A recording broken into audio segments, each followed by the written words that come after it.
So Maid-Sama is, or rather was, a trip.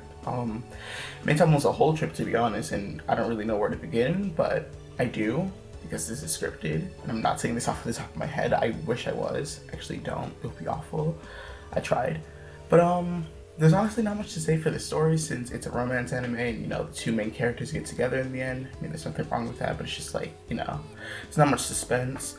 Also Misa works at a maid cafe and she wants to keep that a secret or whatever, but like it kind of just like falls off as like a plot line. Like it's still like there, but like they don't put as much focus on it, and I like might be for the best, who knows.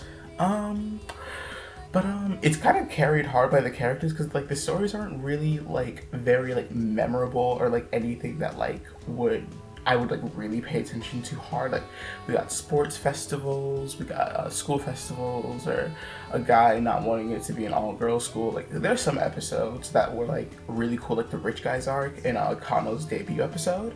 But like aside from stuff like that, like it just really wasn't like crazy good for like the story itself, but like the characters with the stories were. But yeah, also the anime moves way too fast on like an arc. Like they never like let like a character sit there, and like there's like a lot of arcs and shit that like get resolved that episode. And sure, the episodes feel like a fucking eternity, don't get me wrong. Like I don't know how they made 23 minutes feel like an hour, but they did. But like it's just so weird because like they just kind of like sit there after, and it's like, okay, but what now? I don't know. Like I guess they didn't have like a lot of episodes to work with when they're making it, considering that there's no season 2 to my knowledge yet. Also, I watched the dub anime on Netflix just to clarify. So if I get something wrong and someone's like, "How dare you?"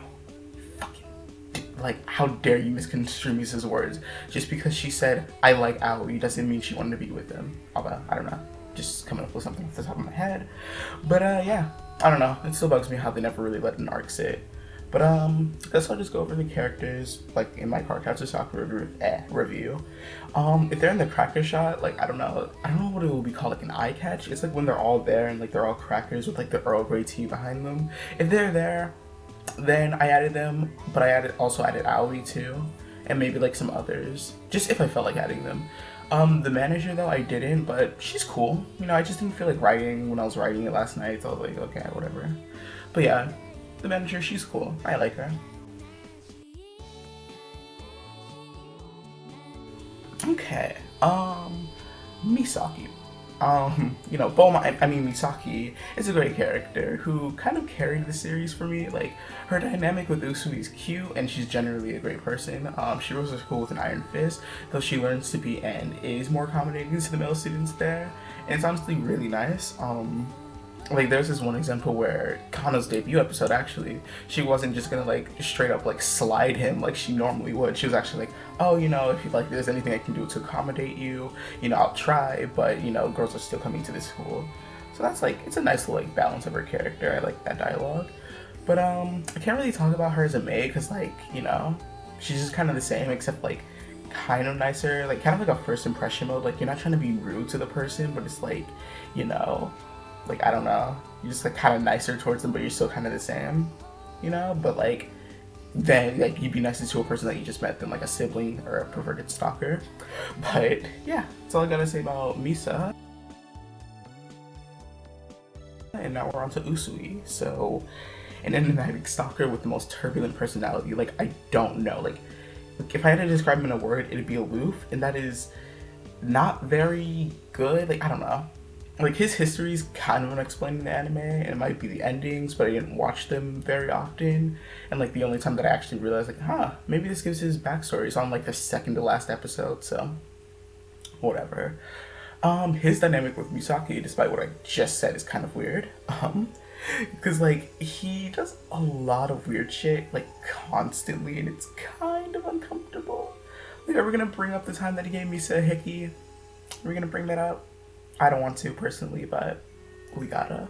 Or like all those times when like he would just like randomly like kiss Misa or whisper in her ear like, "Oh yeah, I'm gonna make you mine," or like he'll like grab her wrist and pull her close. It's just like, whoa,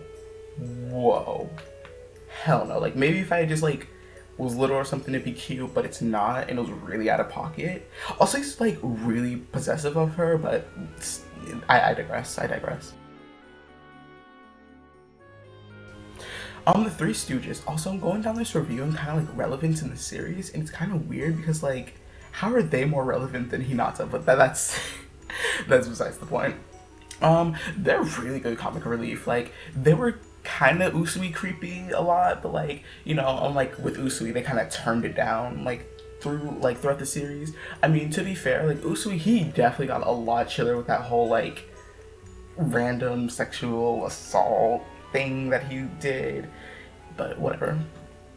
Also they were just really nice to see on the screen. Like it was always just a fun time seeing them, and like, I actually was kind of rooting for them to get that picture because they were practicing. It's like, oh, they're actually working or something. It's so cute. And I really did like the episode that they got, and like I like the little eye catches with them in it as the dolls. It was just a really cute episode.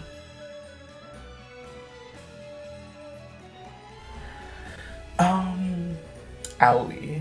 Aoi? Aoi. I don't know how to spell it. I spelled it A-O-I. I didn't even have to tell you that, but I did. He was a character, and it's kind of like, it's a bit of a mess, because, like, I'm so confused if it's transphobic, how the show treats him, or, like, just, like, it's problematic, but like, I don't know what you would, like, call it, because, like, like it might be a mix of both, but like he was a good character. Don't get me wrong. Like I loved him. He gave me like a lot of Killua vibes, and like it was really fun when he was dressed up. And I honestly don't know how to say that, but wait, should I probably explain? Oh, yeah. So basically, in the show, Aoi dresses like a girl, or I guess what would be conventional girls' clothes. But I don't know. It's like a weird like concept because like I don't know what I would exactly like, call it because all the shows kind of just like ooh like nah your boy can't wear that shit. I'm like okay, but I don't know. Always cool though. Just kind of a touchy like yeah I don't know how they handled it because like Misa wasn't particularly rude to him and I'm like oh okay that's cool, and then it's just like okay but what's going on? I don't know. But wait, hold up. Actually, while I'm here, I would got like the most development when you think about it. Like he had his debut episode, and he had a couple episodes like just like throughout the series, and like he's honestly the most developed character when I think about it now. Like he had that whole like beach arc. He had his debut episode. He had another one where it's like Kitamura and Kano were with him. He had a lot actually.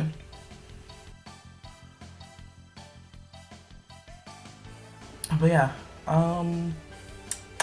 Hinata. If we're just moving on from Aoi, I don't want to talk about Aoi anymore. It's a dangerous area. But at least in the anime, like he was a strange last edition. Like in the anime, like he came like maybe like 6 or 7 episodes to the end, and I don't know.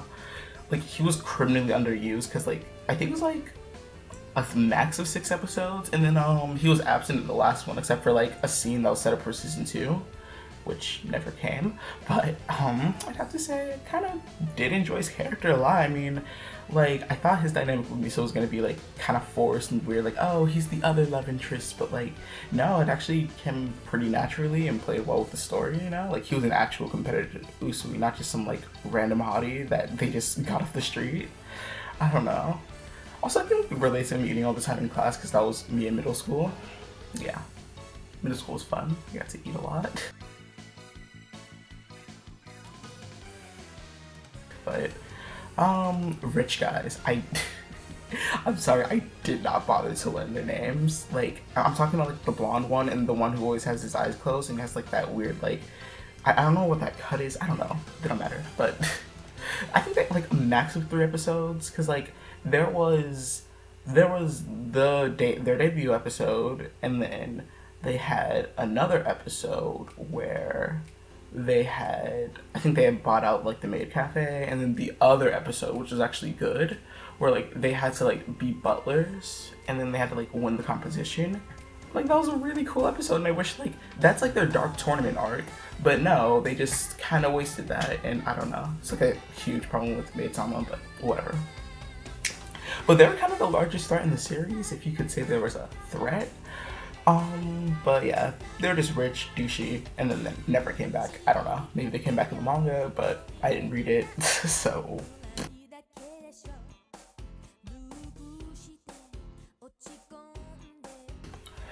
Kitamura. I swear to God, I'm gonna be so sad if I'm butchering his name, but he was the best boy. I loved him. Like, he was so fucking cute. He tried his best. He worked that maid outfit in the sports festival. Like, he's just so much fun. But yeah, criminally underused like Hinata. Like, they said 2 episodes. I think he only got like 1 or 2 episodes, because like if you could count the sports festival as his episode, okay. And then he got the one with his little sister, but like aside from that, that's about it. Yeah, but he did get into the Cracker intro, so that's cute. And the next person got into the Cracker intro with him, Kano. He's a weird character who I enjoyed. Like, his debut episode, it was like incredible. Like, it like used the cast amazingly from my memory. Like, it was like a super good episode. Like, it used like everyone. But like, it was kind of like, do you know, like, it's like Honey Senpai, like, from Oran High School Host Club. I cannot remember the name of the bigger guy with him, but like, they had the whole thing where it's like, oh, you know, like, he's hot because he has honey as an accessory. It's kind of like that. Although Kano isn't really hot, he's just there. But yeah, like, he was just pretty much like an accessory almost, and he called out the will they won't they bullshit between Misa and Usui, which I love, of course, you know. And but like, aside from that, in the debut episode, and then like, you know, I think he had like the episode after, or maybe it was just his debut episode where he like did like hypnotize the girl, but like they feel like an eternity again. Like, oh my god. Like, I don't know if it's just the 11-minute specials or 11-minute episodes that I usually watch, or that like they resolve the plot, then have another plot going on. I'm like, oh my god. Like, can we please? Oh my god, it was a rough time. But moving on, Sakura. She was actually a really fun character when she got a screen time. Like, I really didn't care for her at first glance because I thought she was gonna be kind of devoid of personality, if I'm gonna be honest. But like, you know, it had like, her personality had that infectious charm that I love in characters, and you know, like, and I thought she wouldn't have like another character trait except for like cheerful, but like she was a real delight to have on, like, you know, screen. And she had that one arc with the band, and I don't know, like, it's kind of like her like 2 episodes I think she got, except for the one where they followed Usui. That was my favorite, but like, you know, they didn't really give her much screen time, and it's kind of sad. And why did they make her a literal prize to win the sports festival? Like, excuse me? Like, they made her a literal prize. Like, I don't know what is going on, but that was weird.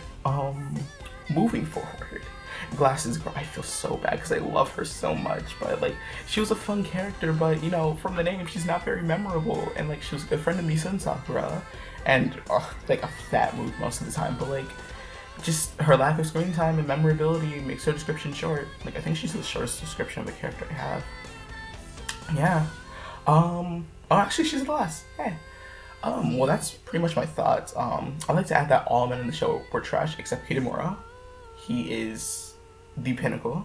But, like, it's just kind of, like, a little annoying. Like, it makes it hard to get in because, like, all of, like, the guys are, like, really purdy. It's just, like, and, like, it's just kind of uncomfortable, but whatever.